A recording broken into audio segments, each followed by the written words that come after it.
we're joined now by former Gamecock defensive back Brad Edwards and now current athletics director with George Mason. Brad played with the Gamecocks in the mid 80s and was on the 1987 team when the Gamecocks last played Miami. Brad, thanks so much for joining us today. Well, it's great to be here, and anytime you can be a part of a conversation about the Gamecocks and history and a game against an institution and a team with a history like the Miami Hurricanes, it's always a fun one.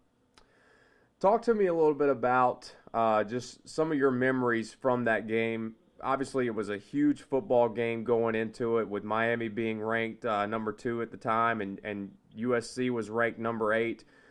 Just some of your memories from going into that football game. Well, the hype and I would say first of all it was a little bit of a strange game because it was the one time where you didn't end the season against Clemson. So that was unusual to start with, and we all knew how good Miami was. I mean, they ended up obviously winning the national championship and I can't think of how many first-round draft picks, let alone other draft picks that they had on that squad. And I mean, they were just one of the most talented teams that you could probably make a case for in a long time, decades on the front end or the back end of that team. So it was one of those cases where you're playing one of the most talented teams that's been around for a long time. Very good. Our team was very good. We felt like we had a little chip on our shoulder, and that really played out that way. And the other thing I remember about the game is I got deathly sick. Not deathly is not the right word, but extremely sick going down there, and I had to take all kind of medicine in terms of just to be able to play the game. And so I remember flying the entire flight. I couldn't even get in my seat. I was so sick. Wow. Obviously, there was a moment in that football game that I'm sure you and the rest of your teammates and the university would like to forget with the brawl. Obviously, you were probably on the sidelines being a defensive guy at the time, but when you saw that happen and Todd Ellis get taken down to the ground and the brawl started happening, what was going through your mind? Well, the first what went through my mind then was pretty consistent with what has always gone through my mind when football players start fighting is, where'd you get all that energy? I'm too tired to fight, and literally I never left the bench. And then secondly is, how are you going to hurt somebody that's got $500 worth of equipment on? that never made any sense to me anyway. So those were absolutely the first two things that went through my mind. And when they threw Todd down, when I think it was Jerome Brown, I believe,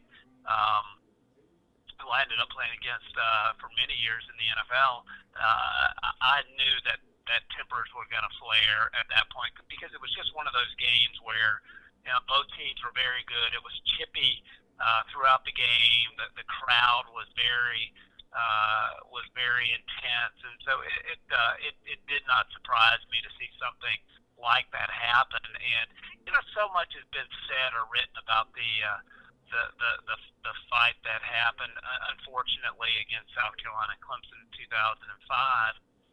But that was every bit as bad. If you play it back, you'll find out it's probably just as bad. So not anything to be proud of, that's for sure. Well, fast forward nearly 30 years later, and the Gamecocks and the Hurricanes meeting up again here this Saturday in the Independence Bowl.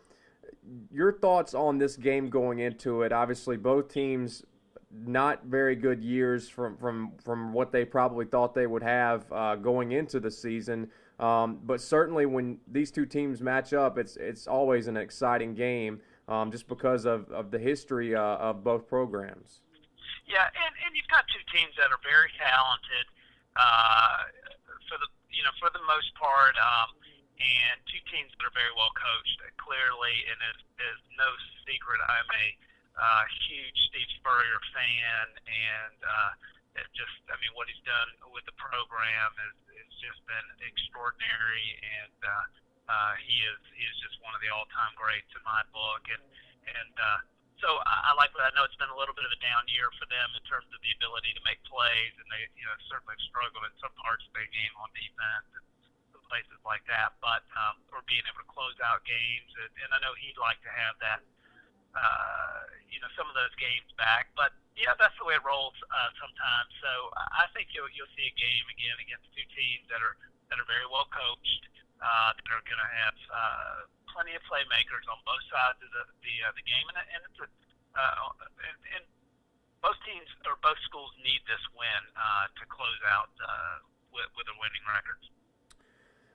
Wanted to pick your brain a little bit about from being in the administration position now, being an athletics director, and I'm not sure if you've had the chance to go through kind of what Ray Tanner's going through right now, in a sense, from what's going to happen next with Steve Spurrier. How much longer is he going to stay at the head coaching position? And then obviously there's question marks with the rest of Steve Spurrier's staff too. As an athletics director, what is your role kind of in that position, or could you even put yourselves in Ray Tanner's shoes with what he's probably trying to deal with right now? Yeah, and fortunately for me, I got to walk right alongside Dr. McGee through that process between when Coach Holtz stepped down and when we hired Steve.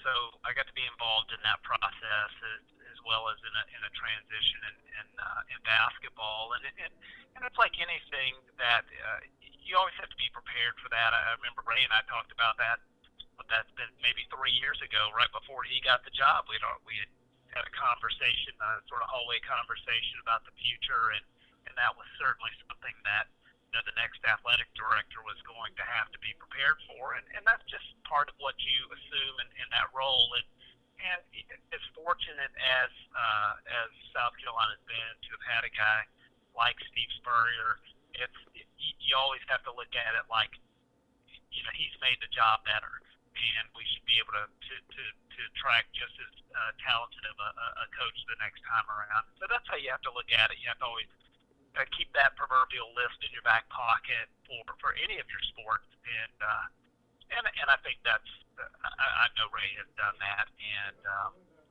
we'll look at it as an opportunity whenever that happens, and we all hope that Steve stays as long as he possibly can.